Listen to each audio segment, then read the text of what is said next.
Well, I didn't want to comment on the situation with Tibet and China because I thought it was an internal affair.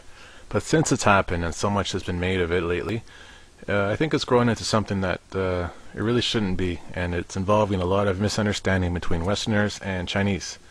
It's also affecting the peaceful Olympics, as we have seen in London, Paris, and San Francisco last week. So it kind of makes me feel like I should say something, and maybe somebody somewhere will find it useful.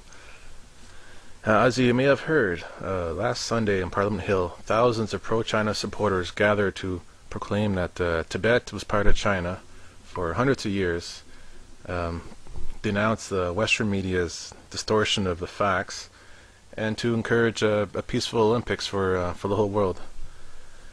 But I think that many Westerners will probably think that all those supporters in Parliament Hill were brainwashed, as they say, by Chinese propaganda.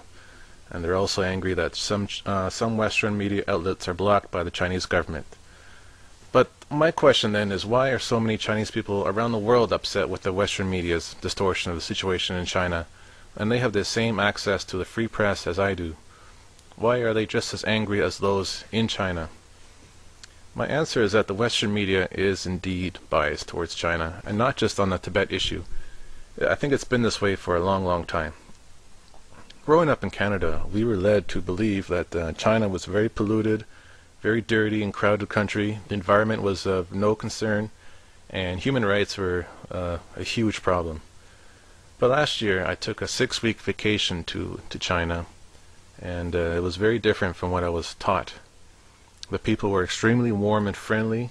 The cities were very green, and there was very, very old trees scattered throughout downtown Beijing, downtown Shanghai. You can see from these pictures how green it is, and this is downtown. Like there's trees that are hundreds of years old. There's huge parks. They use this bicycle to deliver pizza instead of a car. That's how concerned they are with the environment. I spoke with several ethnic Chinese people as well, such as the Han, the Bai, and the Tibetan people. And they were all very pleased with the growth of China and are excited and optimistic about the future.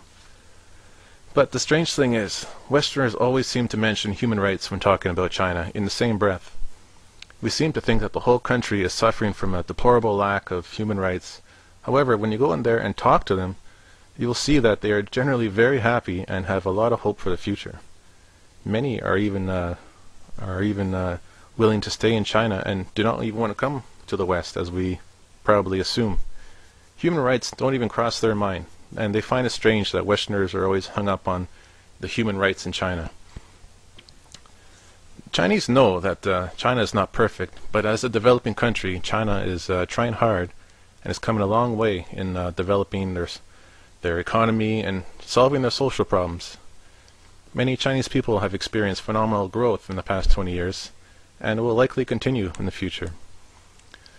But coming back to the Tibet issue, many Westerners only seem to know Tibetan history after the 1950s.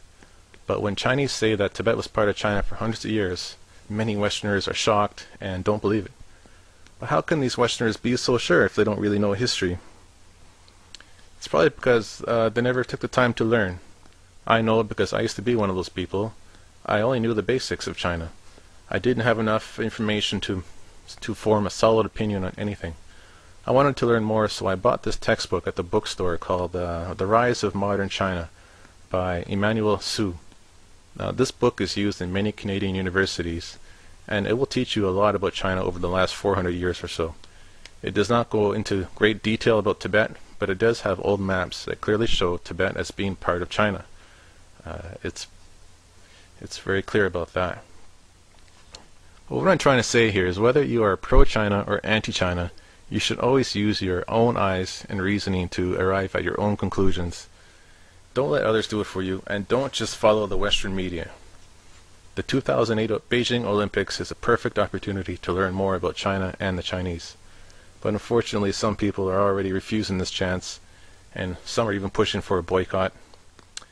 Not only do these people have a closed mind, they are trying to ruin it for as many others as possible. We've all seen what they've tried to do in London, Paris, San Francisco. They even attack that person in the wheelchair. It's pretty shameful, I think, and pretty pathetic. It hopefully it doesn't speak to all Westerners, but the Chinese are very upset about that, and I don't blame them. I say go to China with an open mind and talk to the people. Learn things for yourself as I did. You may even be pleasantly surprised.